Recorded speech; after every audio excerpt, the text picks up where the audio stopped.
Hey everyone, my name is Ryan H. Lewis, and today I want to talk about what I'm calling the magic of Amazon Web Services credentials. In the past, you may have been using the AWS CLI to maybe get some of the instances that you've got deployed on EC2, and somehow that's connecting up to Amazon Web Services in the cloud. What's doing that connection? Well, I'm calling it magic here. Or let's take another scenario where maybe you were using the Amazon SDK in your code editor and you were getting a record from a DynamoDB table. What was doing the connection to the Amazon Web Services in the cloud? Again, magic. Well, it's not really magic, and that's kind of what I want to reveal here, is what's going on in the background. Essentially, the CLI and the SDK use credentials. They use an access key and a secret, and they have to get them from somewhere. Well, where do they get them? Do they just pull them out of thin air?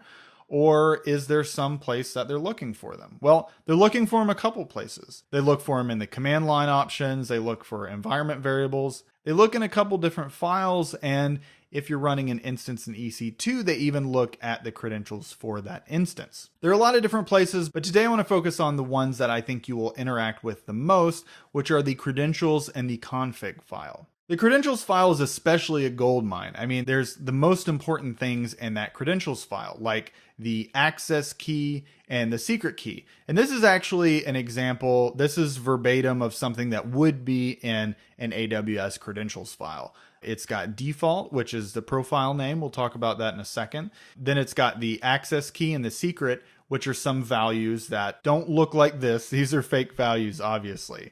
The real values, you actually go into AWS and IAM, and you have some user, and you click this create access key, and you get an access key and a secret. That secret is the secret is sensitive. And so the secret you're only going to see once unless you save it. If you don't save it, it disappears. Amazon doesn't actually save it in this window. You can view the access key, so you can kind of keep track of, okay, if I've got this access key here, what user does it connect to, but it never keeps a secret. It's kind of like your password. You can think of it like that.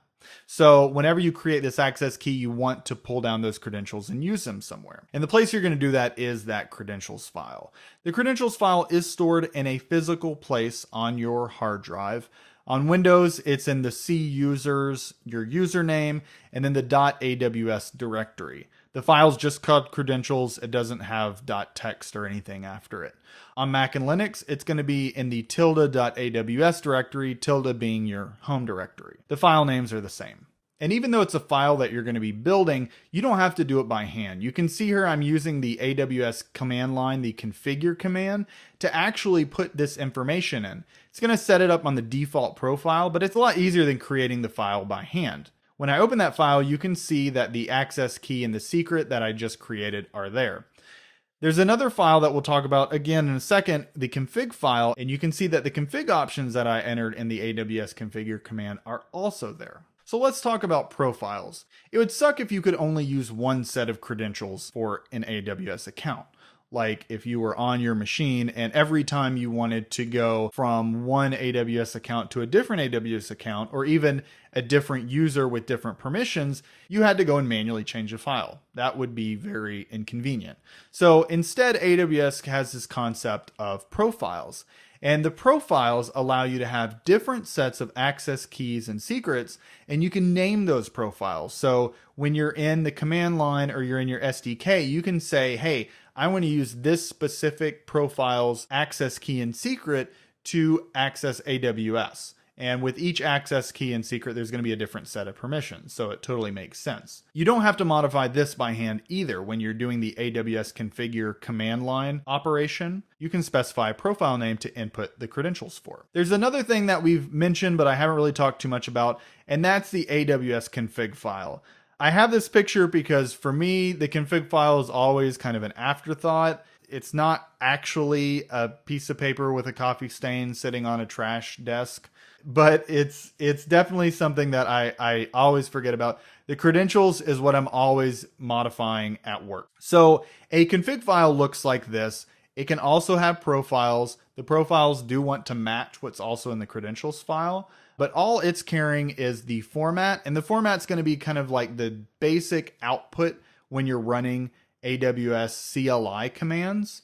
And it also has the region, which is going to be the default region that it connects to when you're doing things without specifying a region. And I just wanted to come back to this slide one more time because I thought it was really interesting that the CLI and SDK are going to look for credentials both in the credentials file and also the config file. So I did a little test, and you can put all of the credentials and the configs in either one of those files and it'll totally work correctly.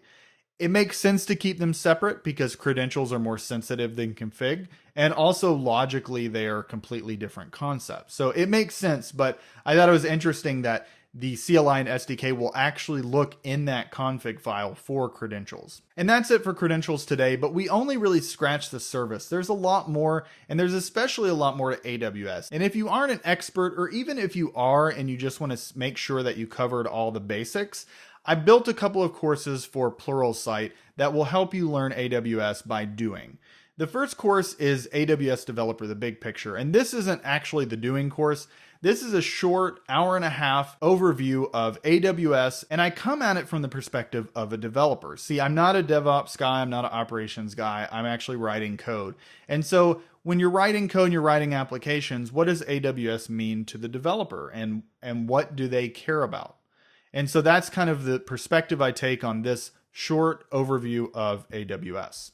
If you're ready to get your hands dirty, you can continue on to AWS Developer Getting Started, where we actually take a Node.js application, deploy it to the cloud, modify it so it uses a lot of different AWS services like databases and Redis caches and all sorts of different things. It's 4.5 hours long. There's a lot of meat to it. And by the end, you're going to feel really comfortable with doing things in AWS. And that's all I got for today. I really appreciate you watching. I hope you learned something about AWS credentials.